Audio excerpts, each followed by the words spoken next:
taking public comments. We have one member of the public wishing to provide comment today, Ms. Mabel Davis. If you could please come up to the podium. If you're able.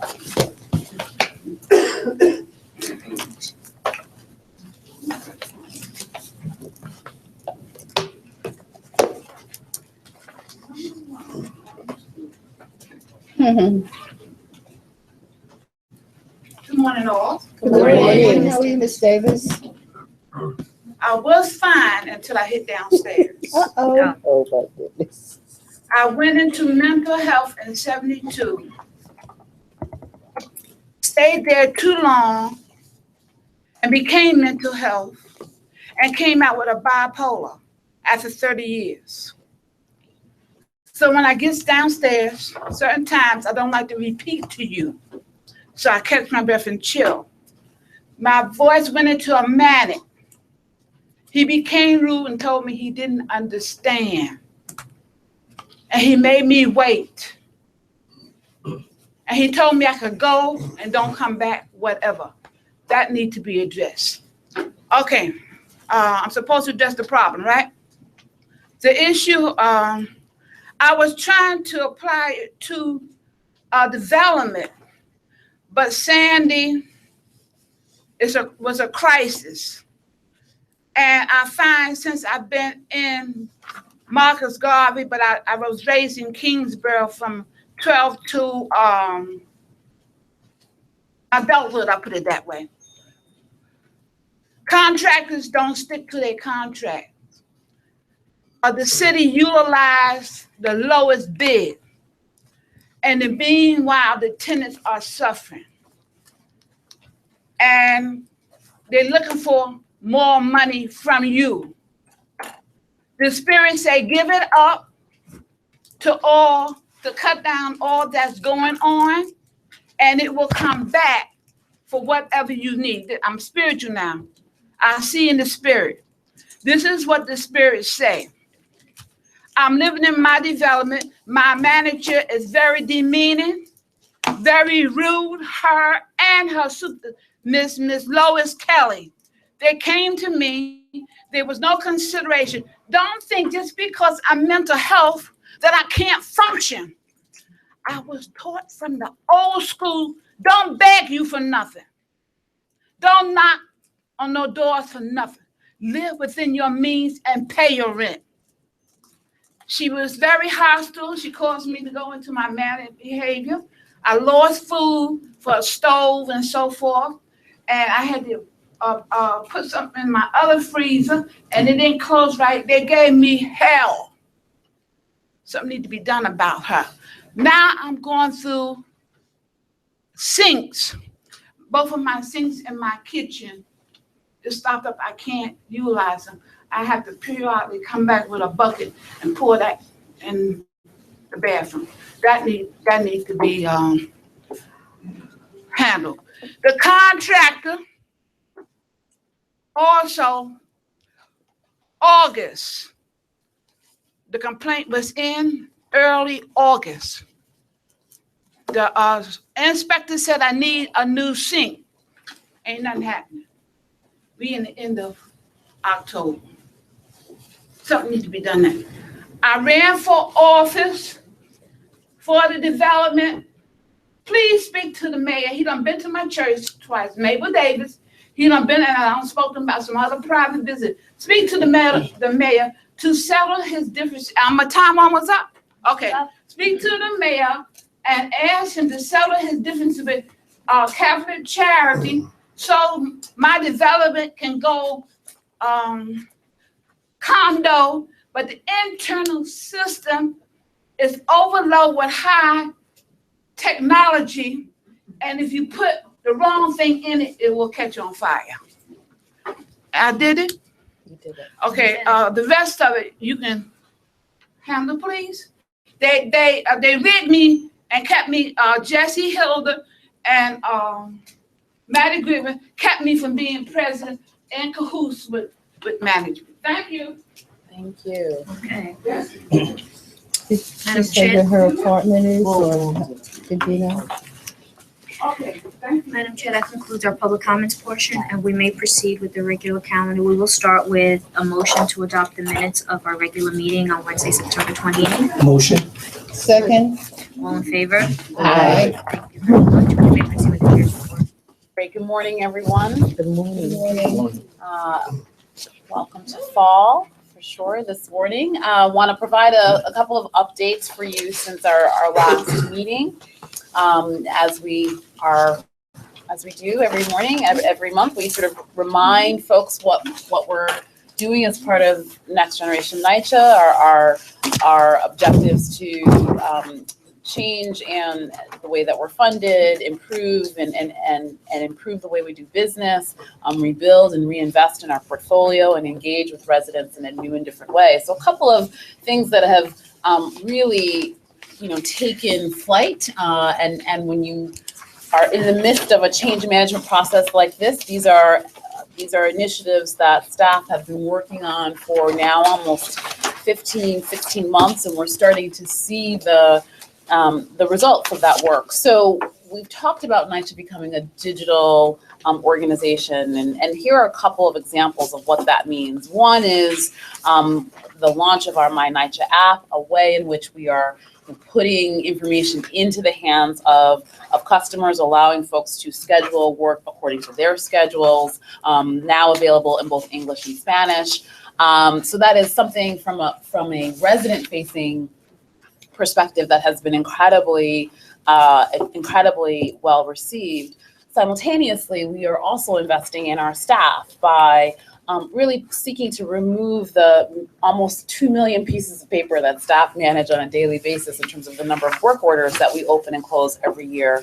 And now essentially providing our skilled trades and maintenance workers with handhelds that allow them to do the same open and close work tickets, allow us to track the work tickets, allow us to ensure a level of quality review and control, but more importantly, and I think from a resident perspective, think FedEx. You get your package and you sign off for your package. Similarly, the work is done, and residents now sign off. So, one of the things that we've heard from our residents is, either when work is done, folks are pleased, but we don't actually have a way in which to note that. But when work isn't done well or isn't completed, we also have had, I think, difficulties in tracking that. Now we have right at our fingertips this kind of data to help us get to the root of the problem faster and be able to hold everyone accountable. So by the end of this year, staff at 172 developments and growing will be equipped with these smartphones. We've been working with our partners at the Mayor's Office of Innovation and Technology. We've also, I think, Bob Morano and team, as well as the general manager, were at the National Association for Housing Organization, I think I got that acronym wrong, but conference last month, where we received a national award for our work in expanding technology for residents and staff, specifically around our use of the digital vans. I had the distinct honor of being invited to the White House earlier this month to present on how technology can drive solutions in large, complicated agencies, and really issued a challenge to a room full of technologists and disruptors to help innovate with us. And so we have actually gotten some interesting follow-up tweets and discussions about interesting tools and maps and apps that we can not only use, that our residents can use, but also to help us be a better and more efficient landlord. So a ton of work happening here. And again, we do this not because it's cool or it's the new thing. It actually is helping us drive solutions and actually deliver better services to our residents while also investing in our staff. So a ton of work, and these are just a couple of examples of these investments. And there is also, and Bob and his team and Anne Marie and our performance management group have also developed a series of dashboards to help us begin to, understand, okay, so here's this investment, what's the impact on service levels, what's the impact on staff productivity, what's the impact on access to these types of services. So not just, so in addition to the investments, actually measuring our overall effectiveness. In our business, October 1st is a very important date. It is the start of heating season, and the GM already shared with you the activities that he and our property management and heating team led over the summer and continue to lead in terms of getting our developments ready for the heat season. There was actually a drill with hundreds of staff to actually simulate. Thank you, Board Member Byrd. An emergency snow storm, or snowmageddon, as we say, and it was very well executed. And I think sort of another way in which we are demonstrating our efforts to be a better and more efficient landlord. A ton of work happening, not just here at the Housing Authority, but really with our advocacy, elected, and policy partners around a very important issue that has an impact on specifically on public housing authorities in cities that have low rent and high rent and low vacancy issues. We won't get into all the details, but essentially there's a proposed rule that HUD has put forward to essentially adjust the area median income regions and how rent is calculated. And it actually, in some cities, has the desired effect of actually providing more economic integration opportunities for residents. In cities like ours with high rents and low vacancies, it actually stands to have a significant impact on about 55,000 families, mostly in the Bronx, who would see their Section 8 benefit be drastically cut. So we've been doing a ton of advocacy with our partners, both in Washington and sort of in the policy space around encouraging HUD to think about either expanding their formula or thinking about New York and other cities like us in slightly different ways. So more to come on this, because we think, with the upcoming change in administration, this probably we expect a decision relatively soon, and obviously either way, it's going to have an impact on how we continue to administer what is the largest Section 8 program in the country. So definitely more to come. Very exciting to have launched another successful Pathways program. Just as a reminder, our REASE program, Resident Economic Empowerment and Sustainability Initiative, which really is the resident-facing workforce arm of our work, has for the last several years been managing very successful Pathways programs, specifically within the food industry, connecting existing residents who run food businesses out of their homes, but actually connecting them to education, training, reduced rates in city permitting fees, et cetera. The Food Pathways program has been incredibly successful. Some of us were at a graduation of what is the 5th cohort just earlier or last week. We have successfully launched the Child Care Pathways program, and there's already a waiting list for this initiative. So this is connecting these entrepreneurs with existing entrepreneurs, a 12-week training course,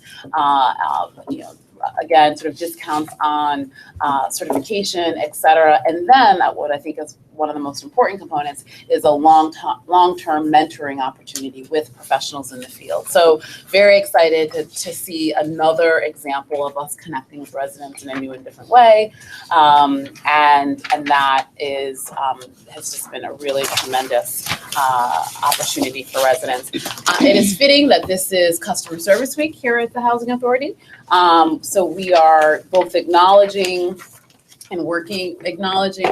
members of our team who demonstrate the values of exemplary customer service to our residents, to our our customers, internal and external customers. So there are a number of events that the GM and all members of the team are leading across the authority, out at developments with staff, with residents, with resident leaders. And again, I think this is in the spirit of lifting up those examples of when we do well and zeroing in on those areas where we have to improve. So all week, a week of acknowledgement, and there will be a ceremony of 11 winners who will have been nominated by their colleagues as exemplifying service champions.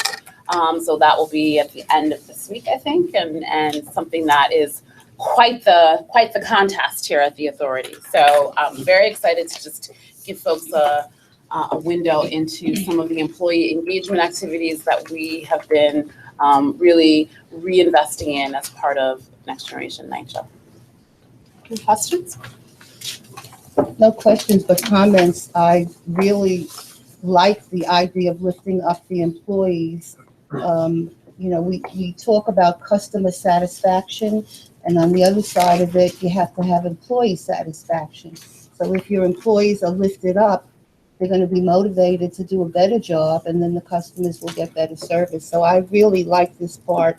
And if you have the winners, I would love to be there to see them. Great. We'll make sure we extend. I'm looking at whoever's doing that, but we'll make sure we extend that date to the entire board. I think it would be a great event. Okay, GM. Thank you very much. Morning, everybody. Good morning. I just want to briefly share some of the activities for the month of September, and also to give a quick update on our Superstorm Sandy's 4th anniversary recovery and resiliency efforts. We're going to look at work orders, vacancies, and customer satisfaction. On work order overview, we are now happily seeing the first downward trend on a very difficult challenge for us. It's one in which we continue to do, and these numbers I just want to continue to keep on the record. 2.5 million work orders a year, 204,000 per month, 47,000 per week, 7,000 per day. This is the amount of work that we're doing, but it also sort of suggests the amount of work that we have coming in, which is really an indicator of the serious capital challenges we have to maintain our properties. On emergency work orders, we are now looking at a 9.3 effort. It's with most of the work orders being done, 92% of them being done within the 24-hour period.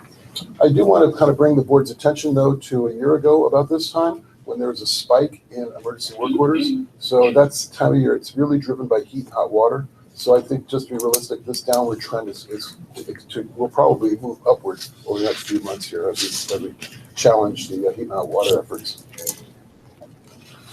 On the work orders, there was a slight increase in the service level delivery. This increase is primarily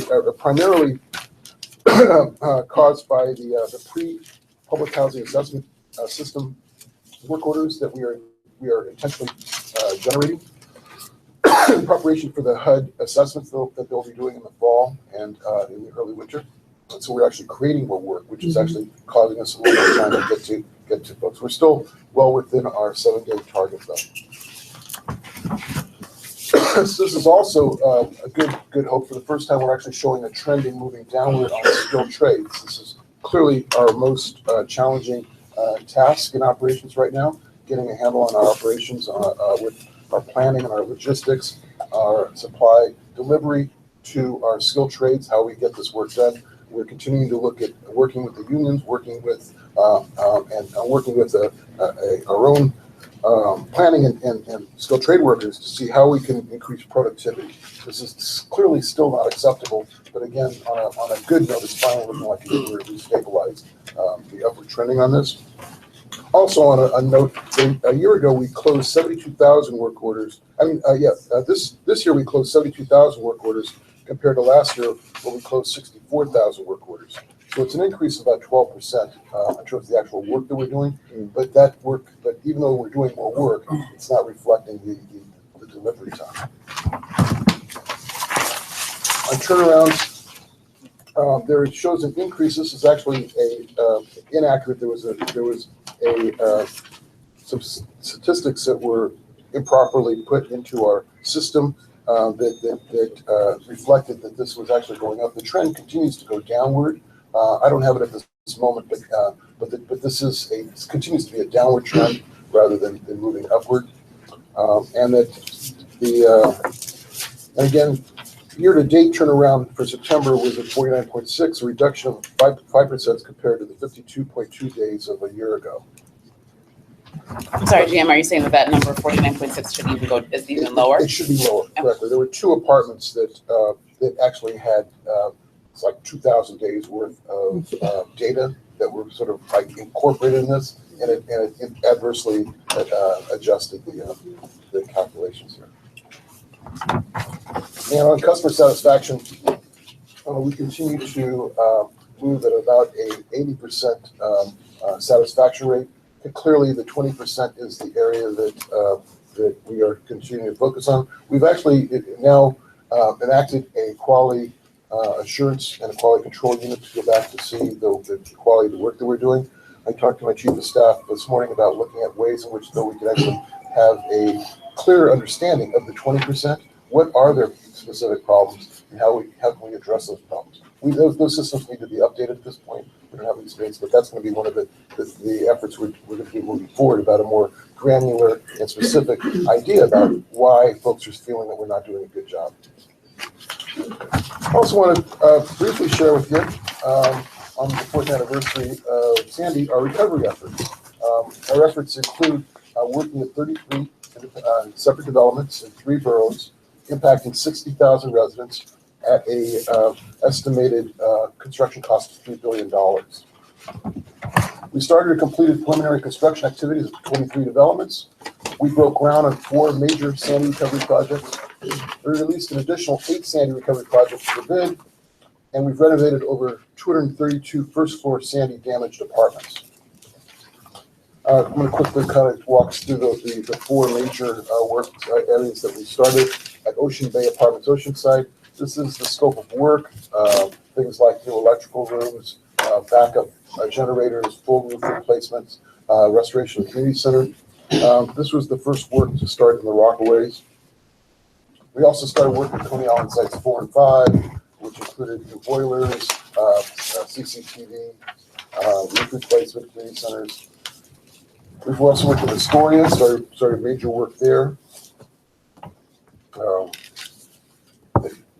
There's 8 buildings that have this, again, a very similar kind of scope of work. At the Lower East Side, we've begun work also. The one thing I want to note to the board here, in the past month, our staff was trained to deploy flood panels to protect this development in the event of another storm. So we're actually now starting to utilize the type of technology that in the case of additional storms, we are now practiced in ways to reduce damage by putting in flood panels. And finally, this recognition of the type of outreach that we've done in conjunction with this construction effort, about 1,400 meetings, 283 tenant-associated meetings. We've visited 133 homes, and we've distributed over 100,000 flyers talking about opportunities for jobs and getting input about the kinds of design and construction updates that the residents will need to know. And that board completes the report of the general manager. Questions? Thank you. Referring back to the skilled trades, when you're looking at the tickets, are we looking at inclusive, once the work is done and the child ticket is being issued in order to finally complete the work? Are we counting the child tickets in this number? Because the work may be completed for the initial stage of it, but then you have that child ticket that comes afterwards in order to actually complete the total job. Correct. Are we looking at? We're looking at both, but what I'm reporting is the overall number of tickets. It's not the overall number of jobs. When I noticed that we have 142,000 outstanding work tickets, that may be something like 100,000 jobs or 90,000 jobs. So now we're identifying all the work that's identified, but not necessarily what it takes to complete a job. And so that's that's really where the challenge we have right now, to ensure that as one trade finishes their work, the next trade is right there to do what they need to do to get the work done. Okay. And now the second part, with all the initiatives that we're putting out, the new programs that are going out at various developments, you know, Mom and whatever name they changed it to. NGO operation. NGO operation. Next gen operation. And, you know, you're shifting personnel around. And there's an old saying that goes way back that says, if it ain't broke, don't fix it. That seems to be, or could be, a trend, you know, where one person's old clothes is somebody's new clothes. Some of the movements that are being made could affect where they're leaving from, as opposed to where it's going to. And so now a place that was running smoothly will then have an issue, whereas before they didn't. And with FAS, or if it's not FAS, whatever inspection is coming through, that could create a problem for the development that now is left without that skill trade. So that's something to consider. Well, I think one of the things that we're really moving to culturally is shifting to the responsibility being given to the property management and the staff at the property management level, including the kinds of things identifying what needs to be done, what are the priorities, who needs to do it, and how quickly we can do it. And again, you're right, there is a cultural shift that's going on right now. And you're right, as we start to move from, to additional training and additional resource, not necessarily resources, but additional training and expectations around the property staff, around our next generation operations. We have to have an equal eye to what's going on in the borough structures. That's why we've begun to do the decentralization of the borough structure and to start to look at equalizing the training for everybody. It's a big task here. Not to say it's not. It's something I think that when we look back on next generation NYCHA and the kinds of things that we've implemented, I believe the idea of site-based management and site-based responsibility is going to be the one real legacy piece, one of the many legacy pieces we have here. But it's a very, very difficult task. I would just like to comment, General Manager, what you were saying about a lot of the residents are not satisfied with a lot of the repairs and stuff. One of the reasons is because it takes so long. I'll give you an example. Say if a tenant called in and say, I have mill and mold, I have a leak or whatever. And then they're calling now, emergency, okay? They get a date for next year, like March. And they're still suffering from this thing. So a lot of them are dissatisfied because it takes so long for them to reach. I'm not saying that you're not turning over a lot of the work orders, but a lot of people still have to wait. And they're saying if this is an emergency, if I'm calling in something this year, why I have to wait all the way to next year to get a repair? So that's one of the reasons of the discontent. And then the other one is, I don't want to be a bearer of bad news, but we have a lot of leaky roofs. So even when they come sometime and fix the repairs, because of the leaks in the water in the wall, it comes right back and they have the same problem. So that's some of the discontent of what the residents are facing, I hear you, Board Member. I think one of the things that we recognize as a driver, we're not just counting the number of outstanding work orders. Because of that point, we're now counting the number of days it takes us to respond to the work order as our highest metric. Because for that very reason, we can't expect resident satisfaction or customer satisfaction if it takes too long. They don't necessarily want to care if we have 100,000 or 500,000 outstanding work orders. How long does it take to get something responded to? So consequently, we've actually made that our highest priority, is the responses. And to the other point, you're absolutely right there too. Mildew, using as an example, we found that there is a lot of those same work orders. We're coming back every 2 or 3 months doing the exact same work because we haven't really approached the root causes of it. Mm-hmm. And so that's the other thing we're doing. We're doing the stuff with our geographic mapping, using computer systems to map where our work orders are, and actually trying to tackle those root causes through capital programs and also through additional operating programs. So when we do a job, we don't have to worry about coming back 2 or 3 months and having to do the job over again. Same thing over. Is the satisfaction question a yes or no question? Yeah, was your issue completely resolved? Was your issue addressed in a timely manner? Did NYCHA staff keep their scheduled appointment? Was your call answered in a timely manner? How would you rate the call taker performance?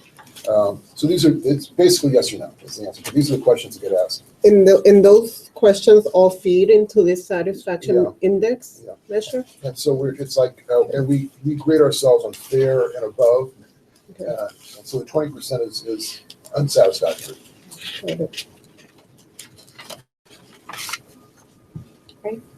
Other questions? Okay, thank you, General Manager. Item number 1. We'll move on to item number 1. Morning, Mr. Clark. Yeah, good morning, Chair. Excuse me, Good sorry. morning. Good I morning, get Chair. choked up too when I talk about board calendar items. You make me very nervous, Chair. Yes. Good morning, Chair, General Manager, esteemed board members. That's right, Good esteemed, morning. and everyone here this morning. My name is Brian Clark. I'm Senior Vice President of Operations for Property Management, and I'll be presenting board items 1 through 4 this morning. Item 1, we are requesting to exercise our second one-year renewal option starting on December 1st, 2016, extending through November 30th of next year to extend our contract with Kraus Management to manage Forest Hill Co-op. We're also requesting to increase the contract threshold by approximately $2 million in order to fund the management of the property. I know there have been some questions regarding the performance of Kraus Management. One of the simplest way to compare whether or not they are performing adequately is looking at their FOS scores. So overall, the authority's FOS scores the past 2 years, we're averaging 73 and 70 for our properties. Kraus Management at Forest Hills in 2014, they scored an 82. In 2015, it was an 84. The other properties that they manage, TAF Rehab, which is a consolidation of TAF Rehab, Douglas Rehab, Fred Sam, MHOP 1, 2, and 3. The score was 84 in 2014 and 83 in 2015. Hybrid Rehab, which consists of Anderson Avenue Rehab, Nelson Avenue Rehab, and Franklin Avenue 1, 2, scored 94 in 2014 as well as 94 in 2015. Lower East Side 3, which is composed of Lower East Side 3, Stanton Street, Marcy Green, and the Dome site, scored a 97 in 2014. Therefore, they were exempt last year and this year from FOS, and then University Avenue Consolidation, Harris Avenue Rehab, University Avenue Rehab scored a 94 in 2014, and therefore they were exempt from 2015 and also from this year. Okay. Any questions regarding this item? I have a question. So I found there was the supplemental memo that had the background history, which I found helpful. I was unaware of the history of the creation of the co-op. It also indicated that there was the intention to convey the site. I guess I'm wondering, where does that stand in the? So I mean, obviously it's not finalized. Yeah. So we need the next year to really work through the issues. Our development department is working with the board and the residents there on a plan. There is a private developer who is interested in working with the folks there. Phipps Management is involved. There have been several proposals working with the board and residents there, but nothing is finalized as of yet. So in order to maintain the property moving forward, we need to extend the agreement. And is the amount a previously agreed upon price? Was it negotiated in the original contract? So for the budget for this year?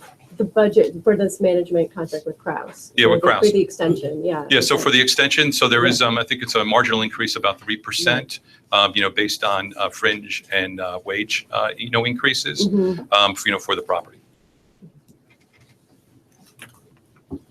Board Member Gonzalez, did you have a question? I did, but I'll just reserve it. for Okay.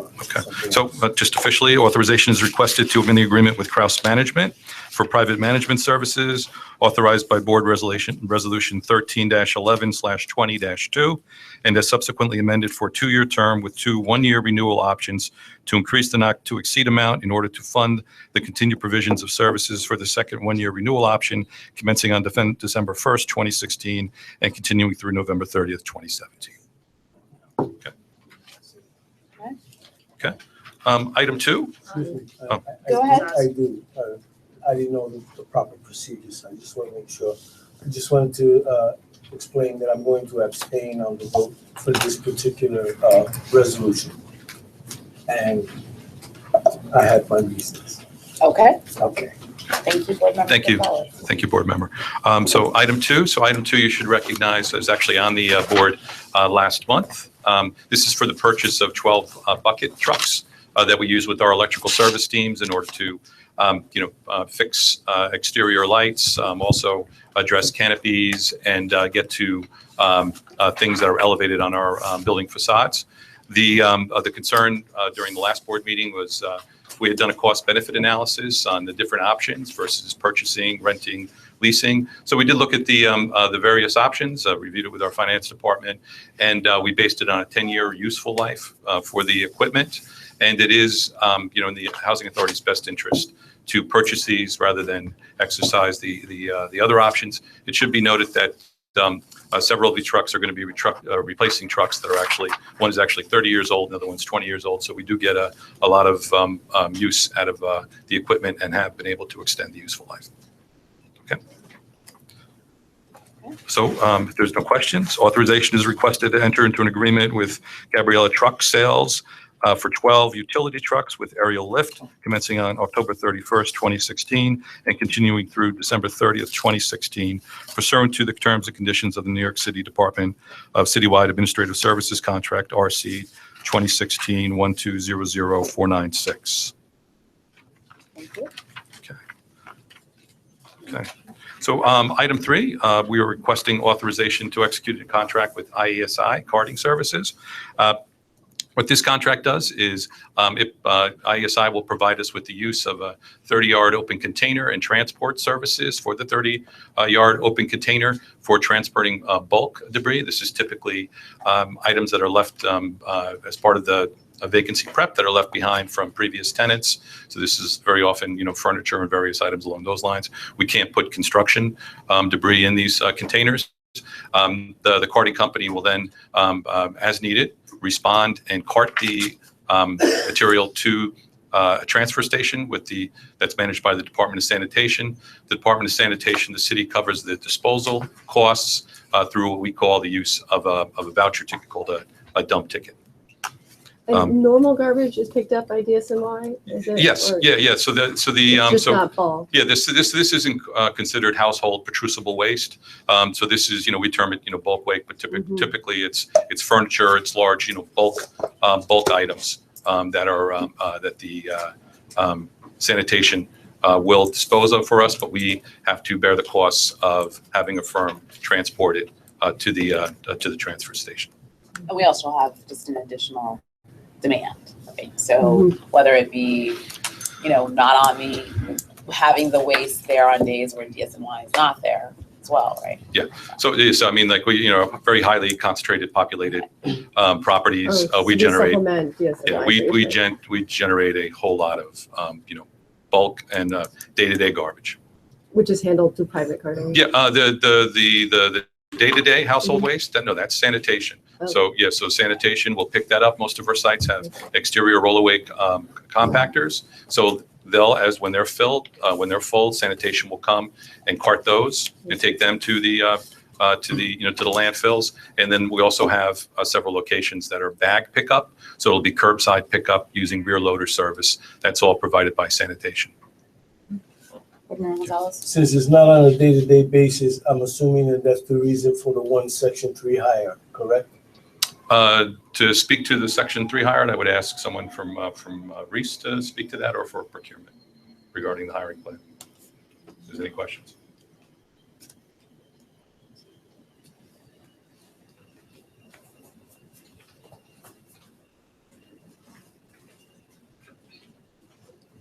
Hi, good morning. Good morning. My name is Cydia Sherman, and I'm the Executive Vice President for Community Engagement and Partnerships within NYCHA.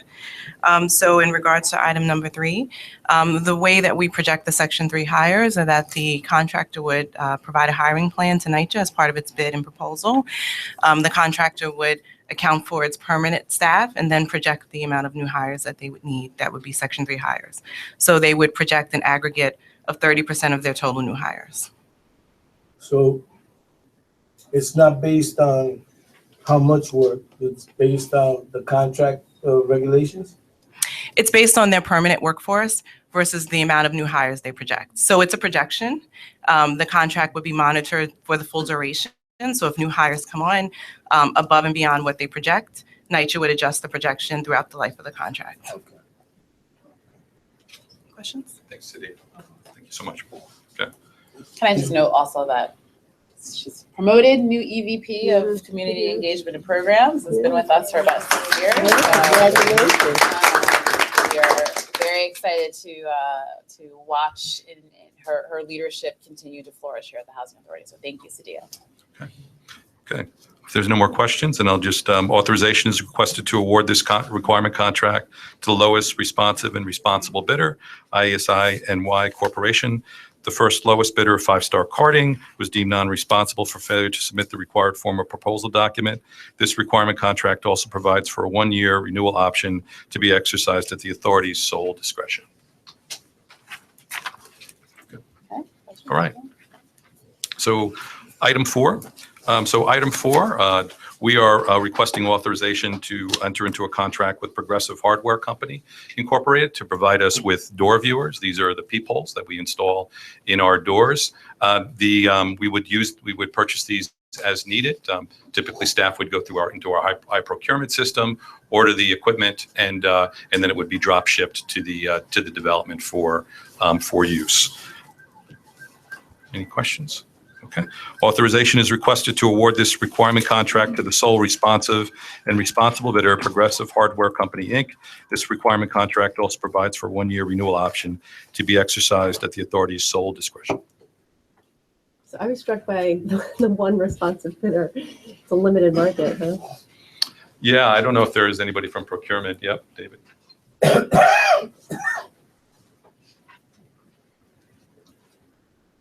Good morning, David Chu, Deputy Director of Procurement. Good morning.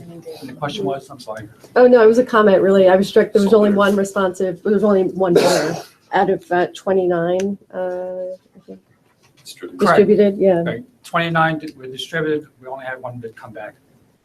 She's saying, is that Nope. Is that normal? right? Oh, Are they the only ones who do these peepholes or whatever they're called? At that pricing, right? Some of the vendors didn't bid because they're not in that type of business, or couldn't provide it at that pricing. Does that answer your question? Yeah, it's just, thank you. All right, thank you. Okay, thank you. Oops.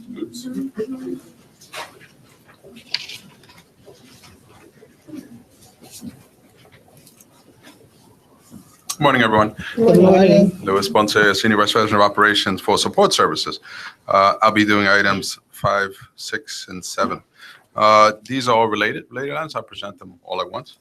We are seeking authorization to approve an increase in the not to exceed amount of 3 requirement contracts between the authority and 2 vendors. The vendors are Crescent Contracting Corporation and TR Pipe Incorporated. These contracts are for the replacements of motorized steam control valves, control panels, and auxiliary items by 50% as permitted by the original requirement contract. And these contracts were for initial 2-year term with a 1-year renewal option at the sole discretion of the authority.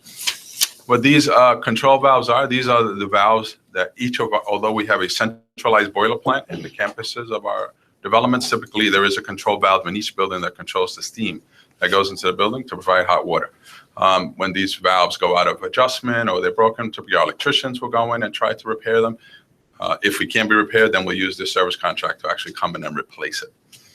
All equipment installed under this requirement contract shall carry a 3-year labor and material guarantee starting from the date of installation, and satisfactory testing of the new system as confirmed by the authority in writing. The increased amounts are as follows. For item 5 is for Brooklyn. It's with Crescent Contracting.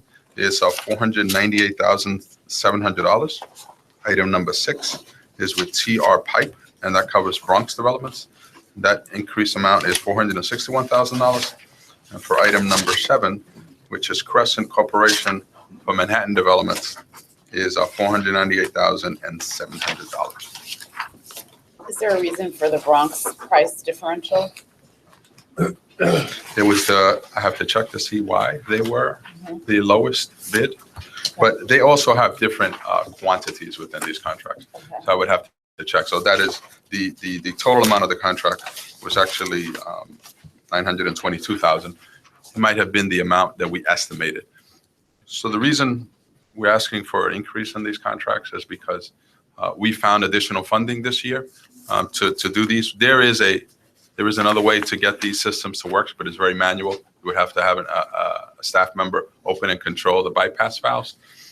Because we had the additional funding, we decided to use these contracts to really get the system fully automated. We've also requested additional contracts, so when this money runs out, we'll have additional bidders to come in. Mr. Gonzalez. One other thing, I'm more concerned with design.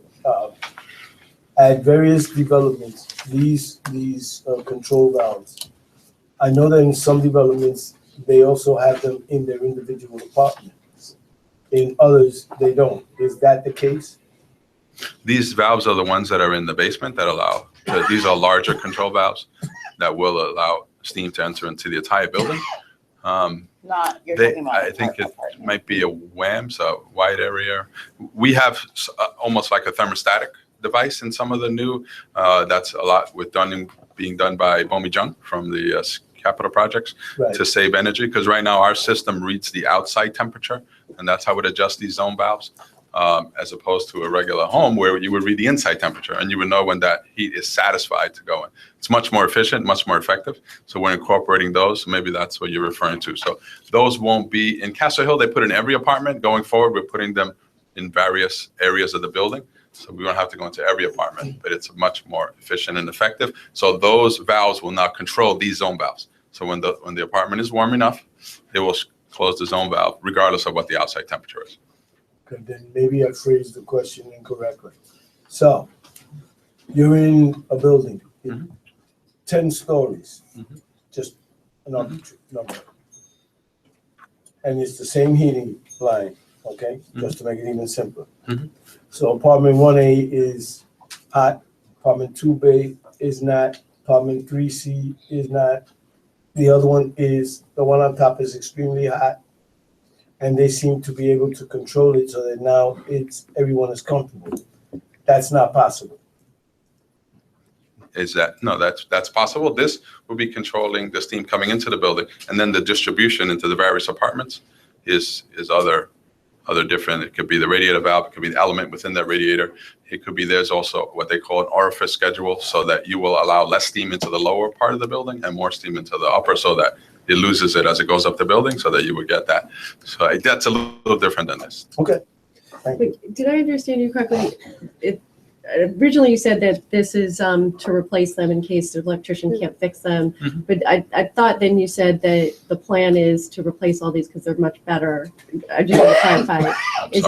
Sorry. I may have misunderstood, so I just want to. The plan was to add that additional component, I think Ms. Gonzalez was talking about, where it can read the temperature within the apartment. No, I'm talking about your valves. That's on. No, there. these valves are going to be replaced in kind.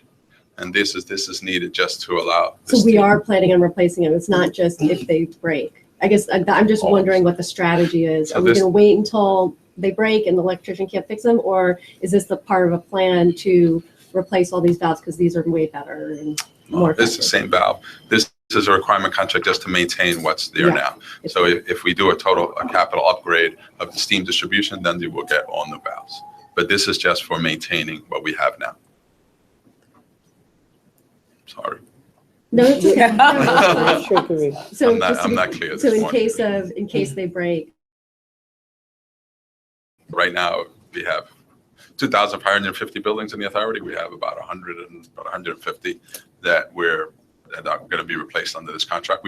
These are existing contracts, so we've already replaced a big portion of them, and this will carry us over and to allow us to do the whole 160 that presently we're aware that are not functioning properly. But I think your big question is like, what's the bigger strategy to replace all the entire systems? Well, that's next gen. Yeah. So that's, I mean, those are, in all seriousness, I don't know, I'm looking at Deborah, that's a $2 billion ticket alone in terms of the major systems throughout the development. We have to have the capacity to be able to replace things when they do break to continue to provide people service. Clearly, as part of the capital continuum work, we are not only looking at through the summer overhaul work, we now know where there are failures. We now know where there have been historical failures, and that's been the work to replace them. This is part of that. We know where things are at the end of their useful life cycle. So now we have these things ready to go. So it is both a now fix, but we understand as part of the broader capital strategy that there is wholesale replacement needed in most of our developments.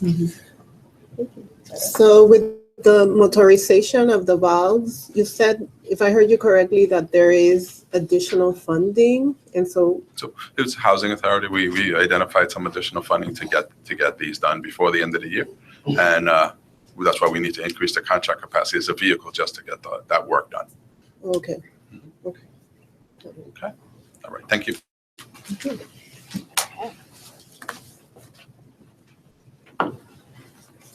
Good morning. Good morning. Good morning. Hi, I'm Karen Caldwell, Chief Financial Officer for NYCHA, and I'm presenting item number 8 and 9, which requests authorization for the approval of 2 contracts between the authority and East River Energy and United Metro Energy Corporation to furnish and deliver grade number 2 ultra-low sulfur heating fuel oil to certain NYCHA developments. The authority had previously secured contracts with 2 other vendors for this heating fuel oil. These were interim contracts which had 6-month terms. The board approved these interim contracts totaling $6,510,000. This request before the board is for 2 new contracts, and both of which have been procured through a competitively bid process. Each heating fuel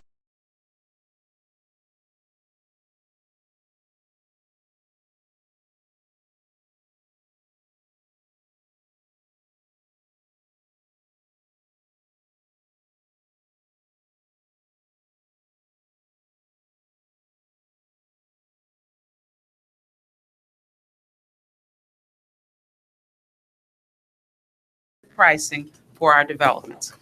The contract to East River Energy, Inc. is $32 million to supply heating fuel oil to various developments in the Bronx and Manhattan. The contract to United Metro Energy Corp. is for $30 million to supply heating fuel oil to various developments in Brooklyn and Staten Island. The term of each contract is 4 years and 1 month, and I request your approval for these aforementioned contracts. So 2 quick questions. The interim $6 million contract, was that expended? And that's the reason for these 2 new ones? Right, so that was just, if you recall, we had the problem with SJ Fuel. Right. And so that was just to bridge the gap to allow us to procure more permanent suppliers. And then what about Queens? Queens has a contract that currently exists that extends further. It wasn't an interim contract, didn't have to be replaced when we replaced SJ Fuel. So the Queens contract is in check. And its vendor is East Coast Petroleum Company. Any questions? Thank you. Thank you very much. Thank you.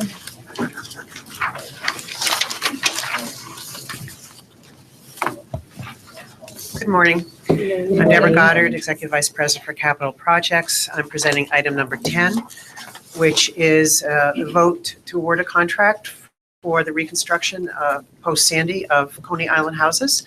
As you saw in the slideshow, this will be the 3rd start at Coney Island under the recovery program. Are there any questions? So we are asking for authorization for the authority to award contract GR1508594 for the restoration of Coney Island houses to Adams European Inc. in an amount of $62,340,000. We have experience with Adams as both a prime and a sub, and it's been satisfactory. And there are 9 Section 3 hires proposed. Questions? Okay, go Coney Island. Good morning. I'm Bob Morano, NYCHA's Chief Information Officer. Item 11 is requesting authorization to amend an agreement with Lexmark to fund the procurement of up to 500 printers with 3 years of warranty, as well as to extend maintenance on existing printers for another year through February 2018. These new printers will replace aging 12-year-old printers in the field that are obsolete and unable to be repaired. Therefore, we're requesting authorization for both the purchase of new printers and a renewal of maintenance on existing printers. It's the number one thing staff talk to me about when I go to developments. Can you get me a new printer? So thank There you. we go. Thank you. Okay, listening to staff. Yep. Item 12. Item 12 is requesting an amendment to an agreement with SunGuard for disaster recovery services. This contract will enable NYCHA to restore our critical business applications at a site away from Lower Manhattan in the event of a catastrophic loss of our data center at 90 Church Street. This disaster recovery contract is central to NYCHA's business continuity plans and will allow NYCHA to bring up critical systems like Maximo, Siebel, and Oracle Financials at an alternate site. Therefore, we are requesting authorization to procure this one-year renewal option for disaster recovery services. Yes. So the language in the resolution says to restore the critical systems and within 72 hours. So I have questions about both those parts. So restore, so implies that is the information being protected in the first place, I guess? And I'm a non-technical person, so I'm just want Sure. to try and understand. We do backups on a daily basis Right. of all of our critical systems, and those backups are taken off-site. And this disaster recovery will take those tapes from the backups and will restore our systems on computer systems at SunGuard. Okay, so it's just the lingo thing. And then the 72 hours it struck me as a lot, potentially a lot. And again, I don't know what the norm is in this industry, but can you just That's our service level agreement. Now, there's a couple of ways you can do disaster recovery. You can have what's called a hot site, which means that equipment is just there waiting for a disaster to happen. It's very, very expensive to do that. We'd have to replicate our entire infrastructure of 90 Church Street at the other site, as opposed to what we're doing here, which is a lot cheaper, which is in case we call a disaster, we will use virtual machines that are at the Sun site, and we will restore all of our data on these machines at the Sun site that are not ours and owned at ours and just waiting, at our beck and call, which is what a hot site would be. Yeah. But actually, we're running a disaster recovery this weekend, and we think it'll probably take closer to 2 days, 48 hours to restore all the systems. Mm-hmm. Now, we'll be restoring systems over that 48-hour period, so some Right. systems will come up sooner than others. Mm-hmm. Thank you. Thank you. Thank you.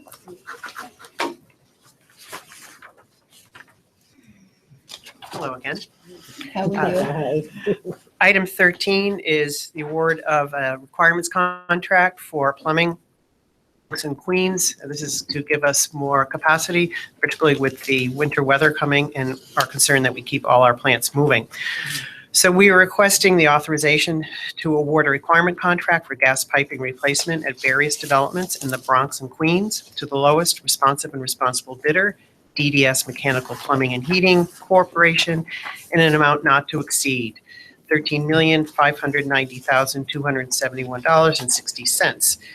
We do have experience with DDS that's satisfactory as both a prime and a sub, and they are proposing 5 Section 3 hires.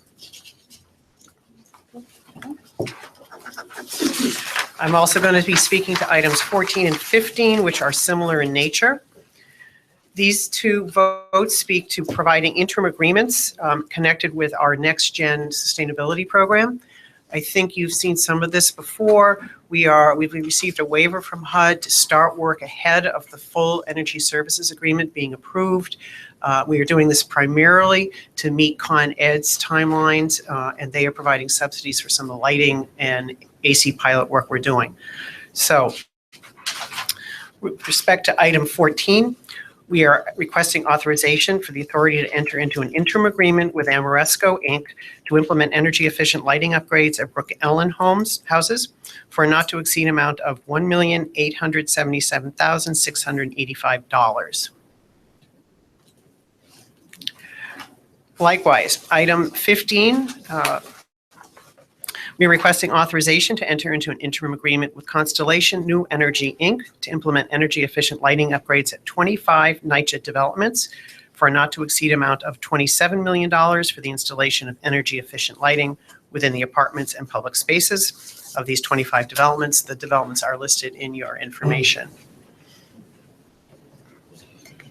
Deborah, Yes. the reason for the difference in the projected loan amount versus the, I'm not quite sure, they're two different numbers here. Right. Can you explain? We'll be back to the board to request approval for interim loan amounts, but we are still negotiating the overall packages, and one set of numbers came in September. As the team's been negotiating, we'll be able to bring down the overall cost in general to be more in line with those loan numbers. Be more in line with the one, so for the Amoresco 1.8, you're negotiating that? Yeah. Okay, so you think you'll come back and say, we actually don't need 1.8, We actually think that the cost of the work is going to go down, and the loan value is more in the right magnitude. Okay.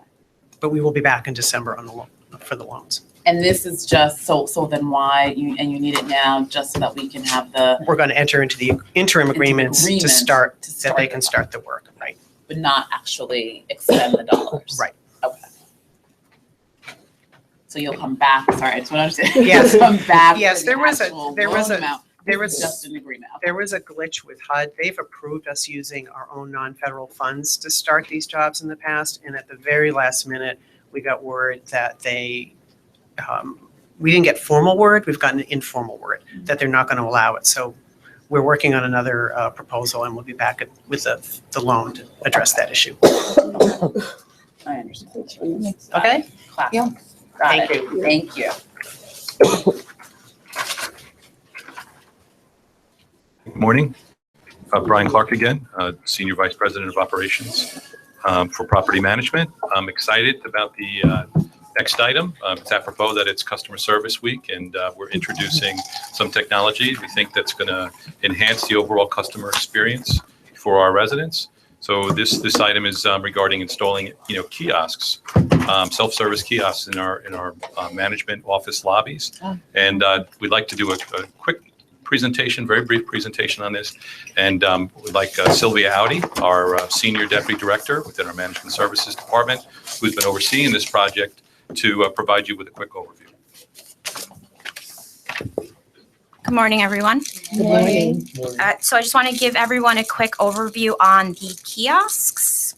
So we are, just a little background, as part of Operations Get It Done initiative, Management Services Department is seeking to award this contract to DynaTouch for the purchase and installation of, as Brian said, 150 kiosks. The majority of those would be installed in management office lobbies.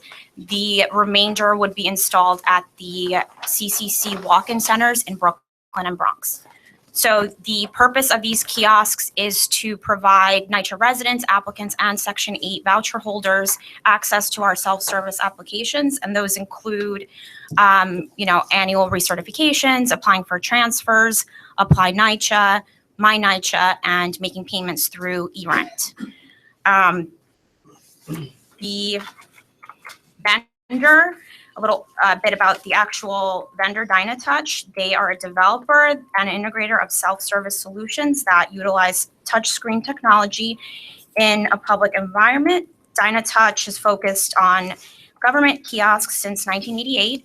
They are currently working with the IRS, the Social Security Administration, Department of Veteran Affairs, Indian Health Services, Department of Defense, State of Colorado, State of New Mexico, FBI, and Customs and Immigrations. So next slide is the actual design. So this is an image of a prototype of the kiosks that will be installed. They are made with durable metal construction.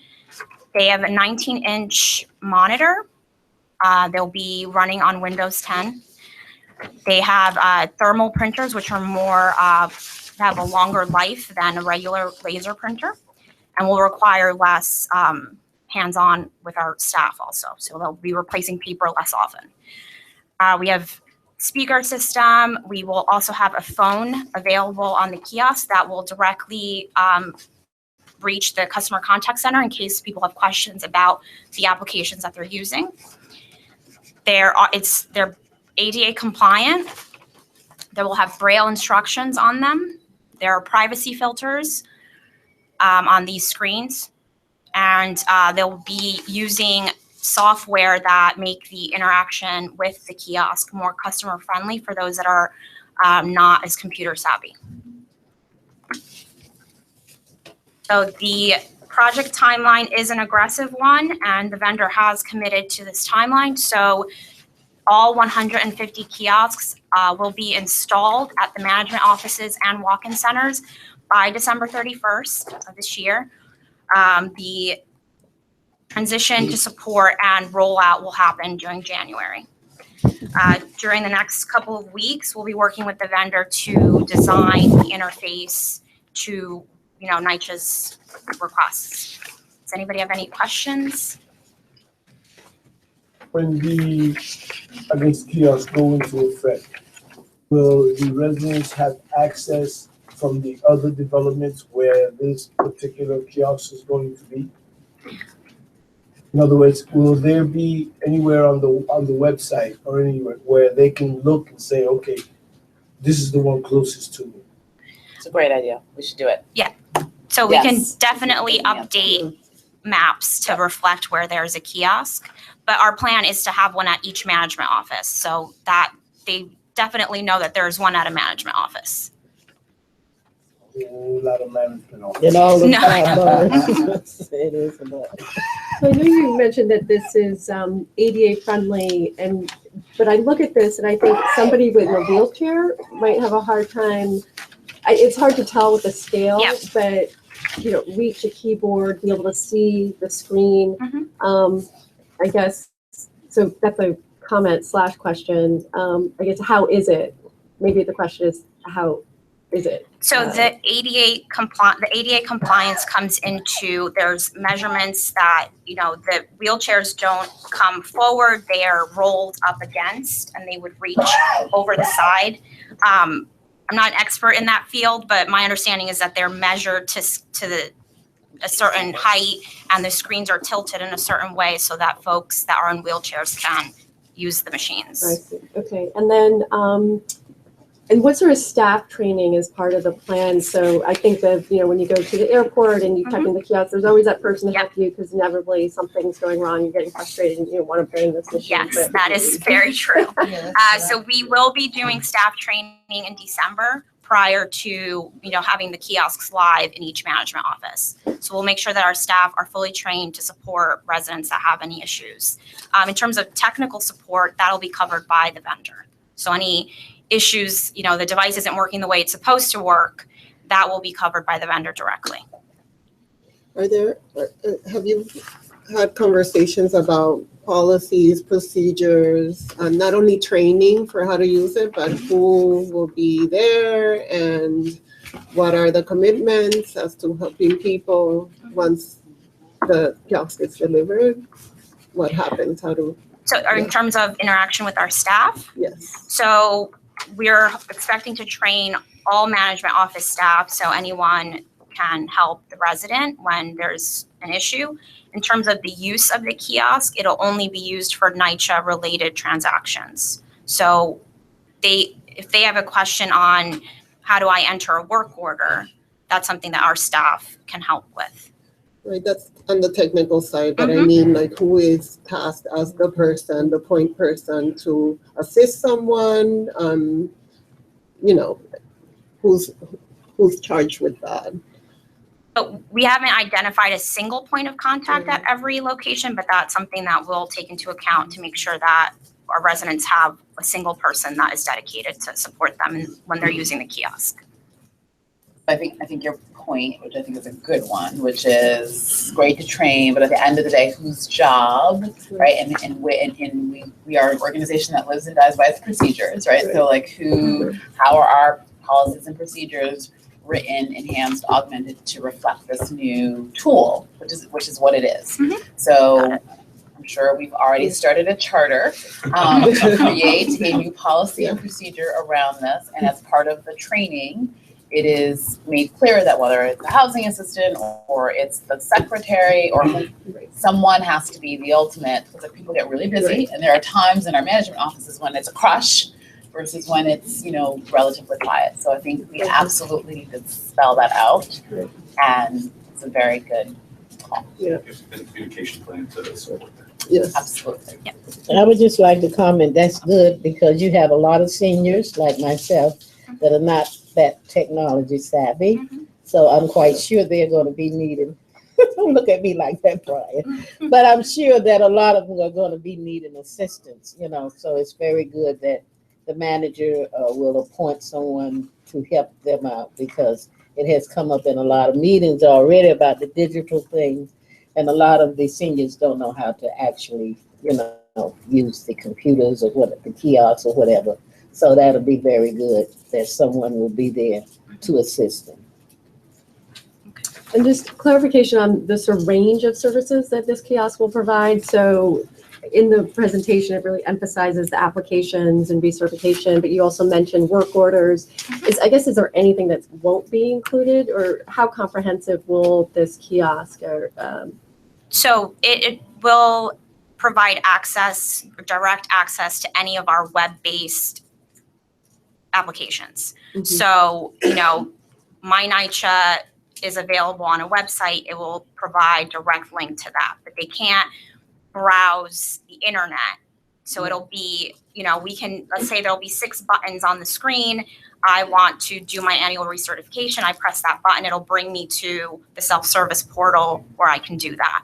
So, anything that as long as we let the vendor know what we want to include, they will include. But right now there isn't a limitation on what NYCHA business will be available for them to do. We should add Opportunity NYCHA to that, right? Mhm. That's our portal to all of the workforce REIS activity as well. So which is all web-based, and there's a new application already. So it should be the 7th button that people can click and automatically register to get on various lists, to register to get training, et cetera, et cetera. Questions? Is there another question? One more. I mean, sorry. just more on the policies and procedures, but from the user side, time limits, there can be many frustrations. So anticipating some of from the user side, what might need to be kind of said, and thought about as they come to use it. So time limits, I can't think of other things, but to think about that when in policies and procedures as well. Noted. Thank you. Just 2 quick things to add is that it will also be open to our Section 8 customers as well. And we do have kiosks now in our walk-in centers. So we do have experience, so we can apply lessons learned at those locations to our management offices as well.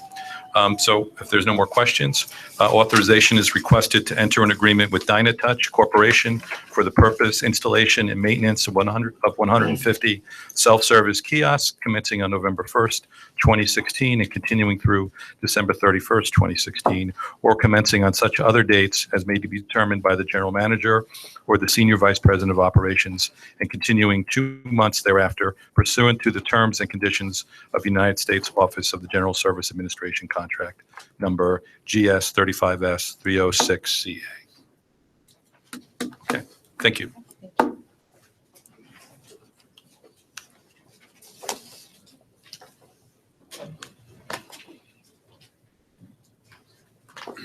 Good morning again. It's hard to follow a cool presentation. I feel I should have brought a bonsai tree. I'm talking about trees. Is the next thing. The authorities, we're requesting approval to increase the not to exceed amount of 5 requirement contracts between the authority and Trees R Us for tree pruning services, borough-wide, actually citywide, by 50% as submitted under the original contract documents. Also, these are 2-year contracts with 1-year renewal option. It can be enacted at the sole discretion of the authority. The scope of this work is to furnish labor, materials, equipment, insurance, and incidental items for tree pruning, crown reduction, and tree removal. This is an area in the authority where we might have deferred this work oftentimes.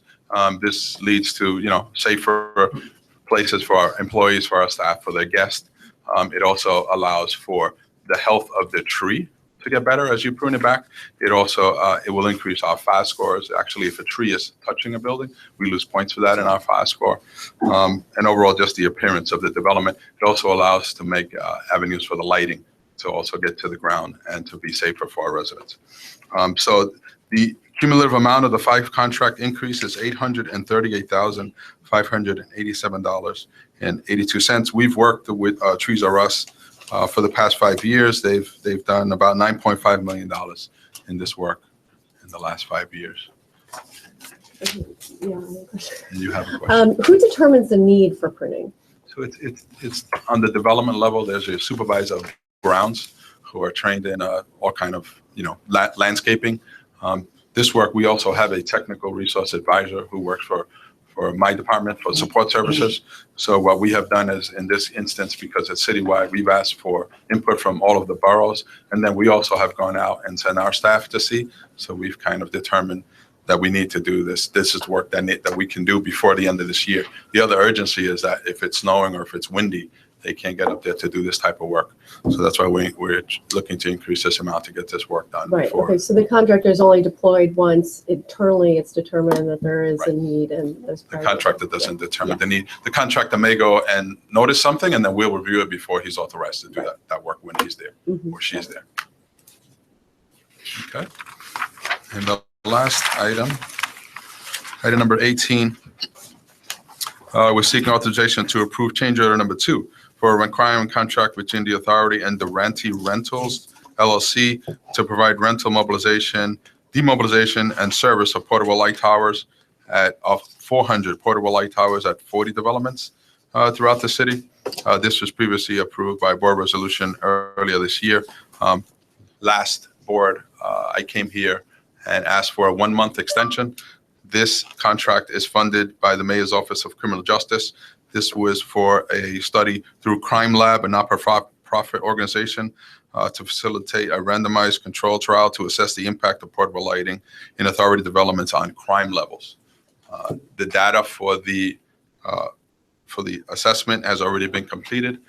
Mayor's Office of Criminal Justice has found funding to allow us to keep these lights in place. Originally, they wanted to keep it till the end of November. That's why we did it in November. It seems like they want to keep it until the end of the year. So we're enacting it. This is going to take us into February of 2017. We're working closely with the vendor in case it does get demobilized earlier. But we want to take advantage of the funding. They're also funding 21 residents to fuel these light towers. They've given us vehicles. Supervision is all done through residents of the authority. So it's a really great initiative, and we're happy that NYCHA is willing to extend a few more months to allow us this benefit. What do these towers look like? They are trailer. It's a small trailer. It's behind. We pull it with a pickup truck, and it has a telescoping kind of rod that goes up, and each one has 4 heads. You might see them at events, like big events, like the New Year's Eve or something like that, where they want to supplement the lighting that's there already. They run with a diesel generator, so we fuel them with diesel fuel. Any ideas how the residents feel or think about Some this? don't like it because the lights shine in their windows. I have seen them toppled over. I have seen the big round bulbs diverted where they're facing down instead of out. But overall, it creates an environment where, it's safer because the lights, when you come in the buildings, in some instances, if the building that has the canopies, sometimes those lights may have blown out for some reason, but those big lights still give you enough light so you feel it's a better security, I would say, for residents. But if it's shining in your window, it might be a little disturbing, and they get upset about that. But overall, it's a good thing. In the initial rollout, there was some complaints. And they're temporary until, for example, my development is supposed to get the new lighting. And when those new lights are installed, like Miss Lewis's development has already gotten them, then after that, those will be taken away. So just they're want to temporary. clarify. So there was 2 light initiatives through City Hall. One of them is MAP, is the Mayor's Office action plan, the Mayor's action plan. For those locations, those lights will be removed when the existing lights are upgraded. This was a study. This was 400 light towers that were put at 40 locations, and it's not associated with that upgrade. So when these were removed, there will not be an upgrade. So can you Can I just add one piece to that? We have locations that are known drug areas, let's say, where people congregate, and once those lights went up, you don't see them anymore because it's very simple. You don't do things in the dark, you're not going to do it in the light. So those lights is also a deterrent to crime. You know. And that's what the study was to really determine. And I would just like to point out also, even though they have finally completed it in my development, but with the ones that she was referring to with the 4 lights and stuff, a lot of times the young people during the summer, they would turn the lights down, you know, because like she said, in drug areas, you know, they don't want to be seen what they're doing, you know, but it is very good to have them because they're very light, you know, and it really gives most of the people in the development a sense of security and safety and stuff, you know. But I know yours is different compared to the MAP program. I understand between the difference of the two. So it seems intuitive, more light, better safety, but what do we know about the efficacy of these towers, if anything yet? Can I just interrupt and just say, this has been an effort by the Mayor's Office of Criminal Justice. They, with their resources and their professional staff, launched a study that they're working on. We expect the results. So we don't know. So we is the don't know question. yet, right. But I think our position has been, despite maybe some of the logistical challenges of very bright lights, when you put something up like this, people, they might complain at the initial, at the end, people have become, expect them to be there. Right. So we are working closely with our colleagues at City Hall and the Mayor's Office of Criminal Justice to come up with a resolution to them potential for these lights going away. Because that was my second question, is what's the long-term plan? So Exactly. that's sort of in process. That's exactly what we're doing. So I think Just to add, we have requested, we've requested a new contract. We can't extend this contract any longer. So we should get bids on November 17th for a longer contract in case we do get the funding. And so we'll have a vehicle to keep them in place. Okay. Thank you for your time. Madam Chair, 18 items were presented for board approval. Do I have a motion to approve the 18 items? So moved. Second. All in favor? Aye. Noting that Board Member Gonzalez abstains from item number 1. And do we have a motion to adjourn? Motion to adjourn. Thank you very much, everyone. Thank you, everyone. Have a great month.